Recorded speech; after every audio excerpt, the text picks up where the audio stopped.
रह गई चिट्टी मक्खी ते काली मक्खी का, इस वेले जिहड़ा हैगा उसका हमला हो रहा बाग दे विच, और उसी मतलब ना उस लिए असी जिहड़ी है इथियान जिहड़ी है वो स्प्रे करनी है। सो ये जिहड़ी फिर इथियोन दा स्प्रे तो बाद साडी जिहड़ी है बिल्कुल कंट्रोल हो जाएगी, कंट्रोल हो जाएगी। हाँ जी।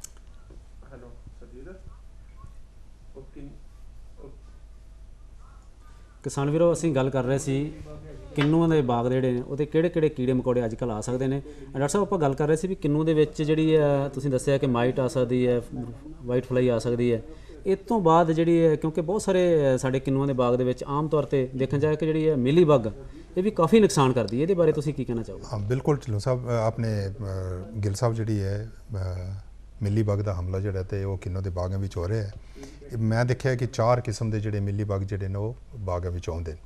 एक मैं होर गल मिली बग दे दसना चाहांगा कि जी अंब की मिली बग है, और कई जिमींदार भरावां दा ये शक है उन्होंने विचों रहिंदा है कि जिहड़ी अंब का मिली बग जिहड़ा है वही जिहड़ा मिली बग जिहड़ा वो किन्नों के उपर भी हमला करता है। लेकिन ये बिल्कुल 4 जिहड़ी है भिन्न किस्म की मतलब हैगी किस्मां हैगियां, और ये अंब का मिली बग नहीं है।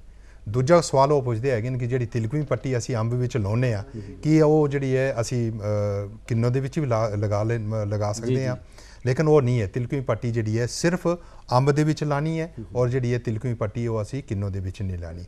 इसलिए जे तो हुण जून का महीना आ रहा है, जून के महीने के जी है काफ़ी इसका हमला होगा, और मैं किसान वीरां नूं जिहड़े है फल के उपर, पत्तियां के उपर, टहनियां के उपर, तने के उपर जिहड़े ना उल्ली वर्गे जिहड़े ना छोटे छोटे जिवें असीं पहले भी फोटो देखी है इसकी अमरूद की जिहड़ी है उसी तरह का जिहड़ा है वो किन्नों के विच भी आऊगा। और उस लिए जिहड़ा साडी जिहड़ी दवाई जिहड़ी है स्प्रे की है करन लई असीं सिफारिश की है वो क्लोरपायरीफास जिहड़ी है 4.25 ml जिहड़ी है दवाई जिहड़ी है 1 लीटर के हिसाब नाल, या 1875 मिलीलीटर दवाई जी है वो 500 लीटर पानी घोल के छिड़का करना है। सो डॉक्टर साहब जो किन्नू का बाग है ये फल की मक्खी जिमें आड़ू और अमरूद का बहुत ज़्यादा नुकसान करती है, ये किन्नू तो भी कोई फल की मक्खी या कोई सुंडी हमला करती?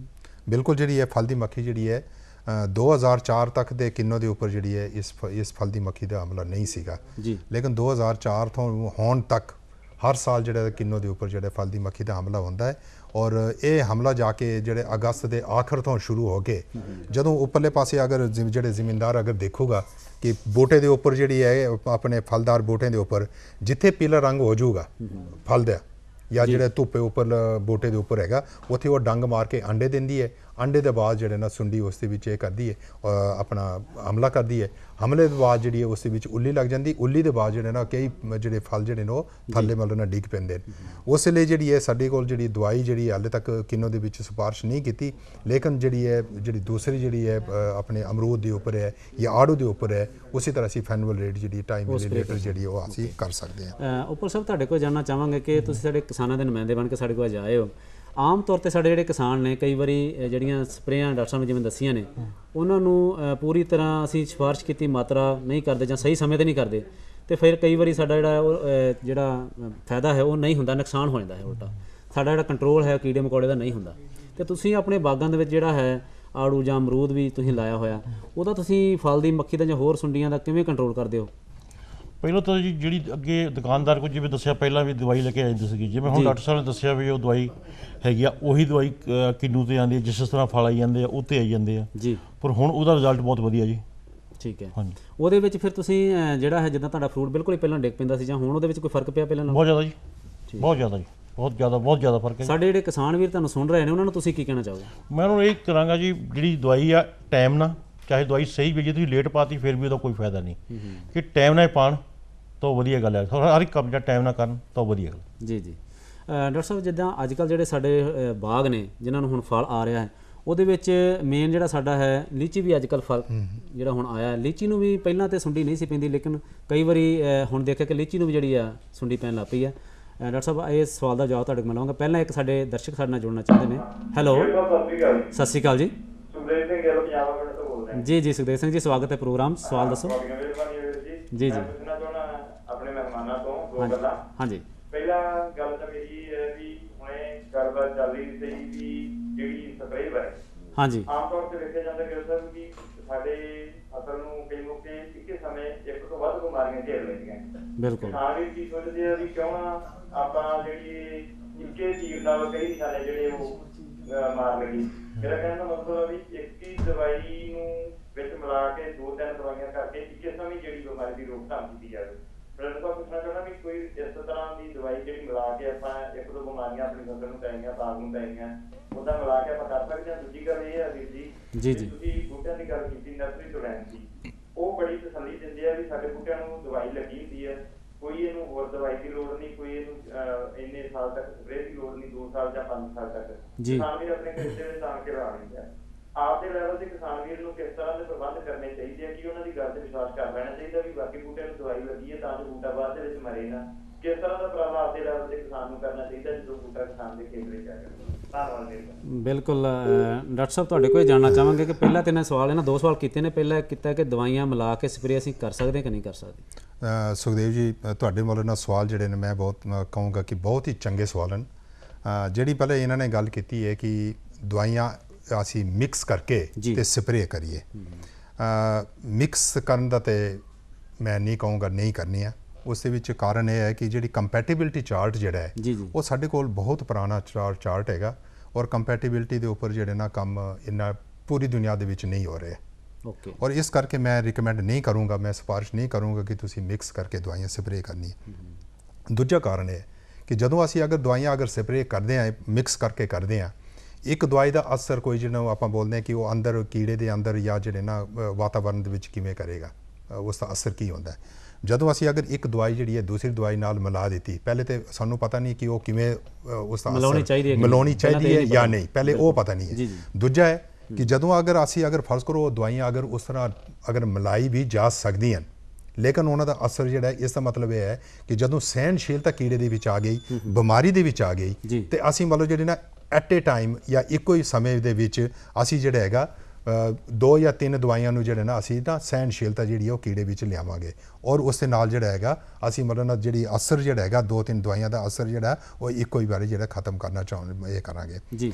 ਦੂਸਰਾ ਸਵਾਲ ਇਹਨਾਂ ਦਾ ਸੀਗਾ, ਇਹਨਾਂ ਦਾ ਸਵਾਲ ਸੀ ਕਿ ਜਿਹੜੇ ਨਰਸਰੀਆਂ ਤੋਂ ਬੂਟੇ ਇਹ ਲੈਂਦੇ ਨੇ, ਨਰਸਰੀਆਂ ਤੋਂ ਨਹੀਂ ਵੈਸੇ ਇਹਨਾਂ ਦਾ ਕਹਿਣ ਤੋਂ ਭਾਵ ਸੀ ਕਿ ਜਿਹੜਾ ਤੁਰੇ ਫਿਰਦੇ ਬੂਟੇ ਜਿਹੜੇ ਲੈਂਦੇ ਨੇ ਸਾਈਕਲਾਂ ਸੁਕਲਾਂ ਵਾਲਿਆਂ ਤੋਂ ਜਾਂ ਹੋਰ ਰੇੜੇ ਵਾਲਿਆਂ ਕੋਲ, ਕਿ ਉਹਨਾਂ ਨੂੰ ਉਹ ਕਹਿ ਦਿੰਦੇ ਨੇ ਕਿ ਦਵਾਈ ਲੱਗੀ ਹੁੰਦੀ ਹੈ ਲੇਕਿਨ ਬਾਅਦ ਵਿੱਚ ਉਹ ਜਿਹੜੇ ਬੂਟੇ ਨੇ ਚੰਗੀ ਤਰ੍ਹਾਂ ਚੱਲਦੇ ਨੇ। ਜਿਹੜੀ ਇਹਨਾਂ ਨੇ ਕਿਹਾ ਕਿ ਦਵਾਈ ਲੱਗੀ ਹੈ, ਸੁਖਦੇਵ ਜੀ ਗੱਲ ਇਹ ਹੈਗੀ ਕਿ ਦਵਾਈ ਲੱਗੀ ਜਿਹੜੀ ਹੈ ਸਾਡੇ ਵਾਤਾਵਰਨ ਦੇ ਵਿੱਚ ਜਿੰਨੀ ਵੀ ਜਿਹੜੀ ਦਵਾਈਆਂ ਨੇ ਉਹਨਾਂ ਦਾ ਅਸਰ ਜਿਹੜਾ 15 ਤੋਂ 20 ਦਿਨ ਜਿਹੜਾ ਰਹਿੰਦਾ ਹੈ ਜੀ। ਅਗਰ ਤੁਹਾਨੂੰ ਕਹਿ ਰਹੇ ਨੇ ਕਿ ਦਵਾਈ ਲੱਗੀ ਹੋਈ ਹੈ, ਇਸ ਮਤਲਬ ਕਿ ਉਹ ਝੂਠ ਬੋਲ ਰਹੇ ਨੇ। ਕੋਈ ਜਿਹੜੀ ਹੈ ਦਵਾਈ ਜਿਹੜੀ ਹੈ ਪੂਰੇ ਭਾਰਤ ਮੈਂ ਇੰਡੀਆ ਦੇ ਵਿੱਚ ਮੈਂ ਕਹੂੰਗਾ ਕਿ 15 ਤੋਂ ਲੈ ਕੇ 20 ਦਿਨ ਤੱਕ ਸਾਨੂੰ ਕੋਈ ਦਵਾਈ ਨਹੀਂ ਮਿਲੀ ਕਿ ਇਸ ਤੋਂ ਜ਼ਿਆਦਾ ਉਸ ਦਾ ਅਸਰ ਹੋਵੇ।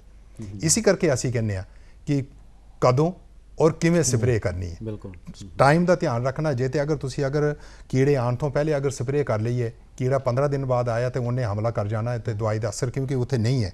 ਫਿਰ ਉਸ ਦੇ ਬਾਅਦ ਜੇ ਤੁਸੀਂ ਬਾਅਦ ਵਿੱਚ ਸਪਰੇਅ ਕੀਤੀ ਹੈ ਦਵਾਈ ਤਾਂ ਉਸ ਦਾ ਵੀ ਜਿਹੜਾ ਨਾ ਅਸਰ ਨਹੀਂ ਰਹਿਣਾ। ਸੋ ਇਸ ਕਰਕੇ ਉਹ ਜੇ ਤੇ ਕਹਿ ਰਹੇ ਨੇ ਕਿ ਦਵਾਈ ਲੱਗੀ ਹੋਈ ਹੈ ਤੇ ਮਤਲਬ ਜਿਹੜਾ ਉਸ ਦੇ ਵਿੱਚ ਦਵਾਈ ਨਹੀਂ ਲੱਗੀ, ਅਸਰ ਨਹੀਂ ਕਰੇਗਾ। ਤੁਹਾਡੇ ਕੋਲ ਜਾਣਨਾ ਚਾਹਾਂਗੇ ਕਿ ਤੁਸੀਂ ਆਮ ਤੌਰ ਤੇ ਡਾਕਟਰ ਸਾਹਿਬ ਨੇ ਦੱਸਿਆ ਜਨਰਲ ਜਿਹੜੀ ਗੱਲ ਹੈ ਕਿ ਕਈ ਵਾਰੀ ਅਸੀਂ ਜਿਹੜਾ ਹੈ ਸਪਰੇਅ ਕਰਦੇ ਹਾਂ ਤੇ ਉਹਦਾ ਅਸਰ ਨਹੀਂ ਹੁੰਦਾ। ਤੁਹਾਡੇ ਕੋਲ ਮੈਂ ਫਿਰ ਇਹਦਾ ਜਵਾਬ ਲਵਾਂਗਾ। ਪਹਿਲੇ ਇੱਕ ਹੋਰ ਦਰਸ਼ਕ ਸਾਡੇ ਨਾਲ ਜੁੜਨਾ ਚਾਹੁੰਦੇ ਨੇ। ਹੈਲੋ ਹਾਂਜੀ ਹੈਲੋ ਸਤਿ ਸ਼੍ਰੀ ਅਕਾਲ ਜੀ। ਹਾਂਜੀ ਸਰ, ਮੇਰਾ ਸਵਾਲ ਹੈ ਕਿ ਜਿਵੇਂ ਬਰਾਮੀਆਂ ਜ਼ਮੀਨਾਂ ਔਰ ਨਹਿਰੀ ਜ਼ਮੀਨਾਂ ਦੇ ਵਿੱਚ ਬਾਗ ਲਾਉਂਦੇ ਲਾਇਆ ਜਾਂਦਾ ਜੀ, ਉਹਦੇ ਵਿੱਚ ਮਿਲੀ ਬਿਗ ਦਾ ਹਮਲਾ ਹੋ ਸਕਦਾ ਜੀ। ਔਰ ਦੂਸਰਾ ਸਵਾਲ ਇਹ ਹੈ ਕਿ ਜਿਵੇਂ ਆਪਾਂ ਦਵਾਈਆਂ ਦੀ ਗੱਲ ਕੀਤੀ, ਜੇ ਆਪਾਂ ਜੈਵਿਕ ਤਰੀਕੇ ਦੇ ਨਾਲ ਮਿਲੀ ਬਿਗ ਨੂੰ ਖਤਮ ਕੀਤਾ ਜਾ ਸਕਦਾ ਜੀ, ਇਹਦੇ ਬਾਰੇ ਦੱਸਿਆ ਜਾਵੇ। ਬਿਲਕੁਲ ਸਰਬਜੀਤ ਸਿੰਘ ਜੀ, ਤੁਹਾਡਾ ਪ੍ਰੋਗਰਾਮ ਸਵਾਗਤ। ਤੁਸੀਂ ਸਾਨੂੰ ਸਵਾਲ ਪੁੱਛਿਆ, ਸਾਡੇ ਪ੍ਰੋਗਰਾਮ ਦਾ ਹਿੱਸਾ ਬਣੇ ਹੋ। ਡਾਕਟਰ ਸਾਹਿਬ ਦੱਸੋ ਕਿ ਇਹਨਾਂ ਨੇ 2 ਸਵਾਲ ਕੀਤੇ ਨੇ, ਇਹਨਾਂ ਜਿਹੜਾ ਸਵਾਲ ਹੈ ਉਹਦਾ ਜਵਾਬ ਤੁਸੀਂ ਦੱਸ ਦਿਓ ਇਹਨਾਂ ਨੂੰ। ਇੱਕ ਤਾਂ ਜਿਹੜਾ ਇਹਨਾਂ ਨੇ ਦਵਾਈਆਂ ਬਾਰੇ ਮਿਲੀ ਬਗ ਦੇ ਬਾਰੇ ਜਿਹੜਾ ਸਵਾਲ ਸੀਗਾ ਉਹ ਪਹਿਲੇ ਆਰਗੈਨਿਕ ਬਾਰੇ ਪੁੱਛਿਆ। ਦੂਸਰਾ ਜਿਹੜਾ ਹੈਗਾ ਕਿ ਆਰਗੈਨਿਕ ਤਾਂ ਸਾਡਾ ਕੰਮ ਤੇ ਚੱਲ ਰਿਹਾ ਹੈ ਲੇਕਿਨ ਹਾਲੇ ਤੱਕ ਅਸੀਂ ਜਿਹੜੇ ਨਾ ਇਸ ਦੇ ਬਾਰੇ ਪੂਰੀ ਤਰ੍ਹਾਂ ਜਿਹੜੀ ਨਾ ਸੰਤੁਸ਼ਟੀ ਨਹੀਂ ਹੈ ਕਿ ਜਿਹੜੀ ਅਸੀਂ ਨਾ ਆਰਗੈਨਿਕ ਫਾਰਮਿੰਗ ਦਾ ਜਿਹੜਾ ਖਾਸ ਕਰਕੇ ਫਲਦਾਰ ਬੂਟਿਆਂ ਦੇ ਉੱਪਰ ਕਿਉਂਕਿ ਕੀੜੇ ਮਕੌੜੇ ਔਰ ਬਿਮਾਰੀਆਂ ਦਾ ਬਹੁਤ ਜ਼ਿਆਦਾ ਹਮਲਾ ਹੋ ਰਿਹਾ ਹੈ ਔਰ ਉਹਨਾਂ ਦੀ ਰੋਕਥਾਮ ਜਿਹੜੀ ਕਰਨੀ ਬਹੁਤ ਜ਼ਰੂਰੀ ਹੈ, ਨਹੀਂ ਤੇ ਸਾਨੂੰ ਜਿਹੜਾ ਕੁਝ ਵੀ ਫਾਇਦਾ ਨਹੀਂ ਹੋਊਗਾ। ਦੂਜਾ ਸਵਾਲ ਸੀਗਾ ਇਹਨਾਂ ਦਾ ਕਿ ਜਿਹੜਾ ਮਿਲੀ ਬਗ ਦੇ ਹਮਲੇ ਦੇ ਬਾਰੇ ਰੋਕਥਾਮ, ਉਹ ਮੈਂ ਪਹਿਲੇ ਦੱਸ ਚੁੱਕਿਆ ਕਿ ਜਿਹੜੀ ਕਲੋਰਪਾਇਰੀਫਾਸ ਜਿਹੜੀ ਹੈ 4 ml ਜਿਹੜੀ ਹੈ ਦਵਾਈ 1 ਲੀਟਰ ਦੇ ਹਿਸਾਬ ਨਾਲ ਜਾਂ 1875 ਮਿਲੀਲੀਟਰ ਦਵਾਈ ਜਿਹੜੀ ਹੈ ਉਹ 500 ਲੀਟਰ ਪਾਣੀ ਵਿੱਚ ਘੋਲ ਕੇ ਚੰਗੀ ਤਰ੍ਹਾਂ ਛਿੜਕਾਅ ਕਰਨਾ ਹੈ। ਮੈਂ ਬਾਰੰਬਾਰ ਇਸ ਗੱਲ ਨੂੰ ਗਿਲ ਸਾਹਿਬ ਕਹਿ ਰਹੇ ਹਨ ਕਿ ਚੰਗੀ ਤਰ੍ਹਾਂ ਛਿੜਕਾਅ ਕਰਨਾ ਹੈ। ਸਾਰੇ ਬੂਟੇ ਨੂੰ ਨਹਾਉਣਾ ਹੈ ਕਿਉਂਕਿ ਇਹ ਕੀੜੇ ਇਦਾਂ ਦੇ ਆ ਕਿ ਜਦੋਂ ਤੱਕ ਅਸੀਂ ਅਗਰ ਪੂਰਾ ਬੂਟਾ ਨਹੀਂ ਨਵਾਵਾਂਗੇ ਉਦੋਂ ਤੱਕ ਸਾਡੀ ਦਵਾਈ ਦਾ ਮੇਰੇ ਖਿਆਲ ਸਰਬਜੀਤ ਸਿੰਘ ਜੀ ਆਮ ਤੌਰ ਤੇ ਅਸੀਂ ਜਿਹੜਾ 500 ਲੀਟਰ ਪਾਣੀ ਡਾਕਟਰ ਸਾਹਿਬ ਦੱਸ ਰਹੇ ਬਾਰ-ਬਾਰ ਉਹ ਵੀ ਅਸੀਂ ਨਹੀਂ ਲਾਉਂਦੇ। ਉਹ ਜਦੋਂ 500 ਲੀਟਰ ਪਾਣੀ ਲੱਗੂਗਾ ਤਾਂ ਹੀ ਜਿਹੜਾ ਪੂਰਾ ਜਿਹੜਾ ਕਿੱਲਾ ਬਾਗ ਹੈ ਸਾਡਾ ਉਹ ਚੰਗੀ ਤਰ੍ਹਾਂ ਡਰੈਂਚ ਹੋਊਗਾ, ਚੰਗੀ ਤਰ੍ਹਾਂ ਗਿੱਲਾ ਹੋਊਗਾ ਉੱਪਰ ਤੋਂ ਲੈ ਕੇ ਥੱਲੇ ਤੱਕ, ਤਾਂ ਜਿਹੜਾ ਜਾ ਕੇ ਉਹ ਕੰਟਰੋਲ ਕੀੜੇ ਦਾ ਹੋਊਗਾ। ਉੱਪਰ ਸਾਹਿਬ ਤੁਹਾਡੇ ਕੋਲ ਜਾਣਨਾ ਚਾਹਾਂਗੇ ਕਿ ਤੁਸੀਂ ਆਪਣਾ ਬਾਗ ਜਿਹੜਾ ਲਾਇਆ ਉਹਦੇ ਵਿੱਚ ਕੀ ਇਸ ਤਰੀਕੇ ਨਾਲ ਸਪਰੇਅ ਕਰਦੇ ਹੋ? ਸਾਡੇ ਕਿਸਾਨਾਂ ਨੂੰ ਦੱਸੋ ਕਿ ਵਾਕਈ ਤੁਸੀਂ ਜਿਹੜਾ ਪਾਣੀ ਇਸ ਤਰੀਕੇ ਨਾਲ ਲਾਉਂਦੇ ਹੋ ਤਾਂ ਕੰਟਰੋਲ ਹੁੰਦਾ ਜਾਂ ਘੱਟ ਨਾਲ ਵੀ ਸਰ ਜਾਂਦਾ? ਨਹੀਂ, ਪਹਿਲਾਂ ਤਾਂ ਜਿੱਦਾਂ ਜੀ ਆਪਾਂ ਜਾਬਤਾ ਹੀ ਕਰਦੇ ਸੀਗੇ, ਹੁਣ ਇਹਦਾ ਪਾਵਰ ਪੰਪ ਆ ਗਿਆ ਟਰੈਕਟਰਾਂ ਵਾਲੇ, ਹੁਣ ਪਾਣੀ ਪੂਰਾ ਲਾ ਰਿਹਾ ਜੀ। ਉਹਦੇ ਨਾਲ ਤਾਂ ਪਾਣੀ ਲਾਉਣ 'ਚ ਕੋਈ ਦਿੱਕਤ ਨਹੀਂ? ਹਾਂ, ਪਾਣੀ ਨਾਲ ਕੋਈ ਦਿੱਕਤ ਨਹੀਂ, ਬਹੁਤ ਜ਼ਿਆਦਾ ਪਾਣੀ ਲੱਗ ਜਾਂਦਾ ਜੀ। ਤੇ ਹੁਣ ਪਹਿਲਾਂ ਤਾਂ ਕੋਸ਼ਿਸ਼ ਕਰਨਾ ਮੈਂ ਥੋੜ੍ਹਾ ਥੋੜ੍ਹਾ ਕਰ ਦਿੱਤਾ ਕਿਉਂਕਿ ਜਿਹਦਾ 'ਚ ਪੱਤਾ ਭੇਜਦਾ ਨਹੀਂ ਹੈਗਾ ਕਿ ਹੁਣ ਇੱਕ ਦਵਾਈਆਂ ਇਹੀ ਜੀ ਵੀ ਕੋਈ ਨਾਲ ਆ ਗਿਆ ਲਿਕੁਇਡ ਪੱਤੇ ਦੇ ਵਿੱਚ ਹੀ ਰਚ ਜਾਂਦੀਆਂ ਦਵਾਈਆਂ, ਪਹਿਲਾਂ ਡਿੱਗ ਪੈਂਦੀਆਂ ਸੀਗੀਆਂ, ਹੁਣ ਪੱਤੇ ਵਿੱਚ ਰੱਜਣੀਆਂ ਪੂਰਾ ਪਾਣੀ ਲੱਗ ਜਾਂਦਾ। ਹੁਣ ਕੀੜਾ ਮਾਰ ਜਿਹੜਾ ਰੋਕੇ ਜਾ ਸਕਦਾ ਜੀ। ਮੁੱਕਦੀ ਗੱਲ ਹੈ ਕਿ ਪਾਣੀ ਪੂਰਾ ਲਾਇਆ ਜਾਵੇ ਤੇ ਫਿਰ ਹੀ ਜਿਹੜਾ ਸਾਡੀ ਜਿਹੜੀ ਦਵਾਈ ਵੀ ਜਿਹੜੀ ਆ ਉਹ ਤਾਂ ਹੀ ਅਸਰ ਕਰਦੀ, ਨਹੀਂ ਤੇ ਜਿਹੜੀ ਦਵਾਈ ਜਿੰਨੀ ਮਰਜ਼ੀ ਵਧੀਆ ਹੋਵੇ ਜੇ ਉਹਨੂੰ ਪੂਰੇ ਤਰੀਕੇ ਨਾਲ ਅਸੀਂ ਇੱਕ ਸਾਰ ਸਪਰੇਅ ਨਹੀਂ ਕੀਤਾ ਤੇ ਫਿਰ ਵੀ ਜਿਹੜਾ ਸਾਡਾ ਕੰਟਰੋਲ ਪੂਰਾ ਨਹੀਂ ਹੋ ਸਕਦਾ। ਡਾਕਟਰ ਸਾਹਿਬ ਤੁਹਾਡੇ ਕੋਲ ਗੱਲ ਆਪਾਂ ਕਰਦੇ ਪਏ ਸੀ ਲੀਚੀ ਦੇ ਉੱਤੇ ਜਿਹੜੇ ਕੀੜੇ ਮਕੌੜੇ ਨੇ ਕਾਫੀ ਇਹ ਵੀ ਜਿਹੜਾ ਹੈ ਸੁੰਡੀ ਆਉਣ ਲੱਗ ਪਈ ਹੈ, ਇਹਦੇ ਬਾਰੇ ਤੁਹਾਡਾ ਕੀ ਵਿਚਾਰ? ਲੀਚੀ ਦੇ ਉੱਪਰ ਜਿਹੜੀ ਹੈ ਜਿਹੜੀ ਗਿਟਕ ਦੀ ਆਪਾਂ ਗਿਟਕ ਦੀ ਸੁੰਡੀ ਕਹਿੰਦੇ ਆ, ਔਰ ਗਿਟਕ ਦੇ ਵਿੱਚ ਜਿਹੜੇ ਨਾ ਹਮਲਾ ਜਿਹੜਾ ਹੈਗਾ ਉਹ ਜਦੋਂ ਫੁੱਲਾਂ ਦੇ ਬਾਅਦ ਆਉਣ ਦੇ ਬਾਅਦ ਜਦੋਂ ਛੋਟੇ ਛੋਟੇ ਛੋਲੇ ਦੇ ਦਾਣੇ ਦੇ ਬਰਾਬਰ ਫਰੂਟ ਹੁੰਦਾ ਹੈ ਉਸ ਵੇਲੇ ਜਿਹੜਾ ਇਸ ਸੁੰਡੀ ਦਾ ਹਮਲਾ ਹੋ ਜਾਂਦਾ ਹੈ। ਔਰ ਇਸ ਦੀ ਜਿਹੜੀ ਹੈ ਰੋਕਥਾਮ ਲਈ ਅਸੀਂ ਜਿਹੜੀ ਹੈ 3 ਵਾਰੀ ਜਿਹੜੀ ਹੈ ਸਪਰੇਅ ਕਰਨੀ ਚਾਹੀਦੀ ਹੈ।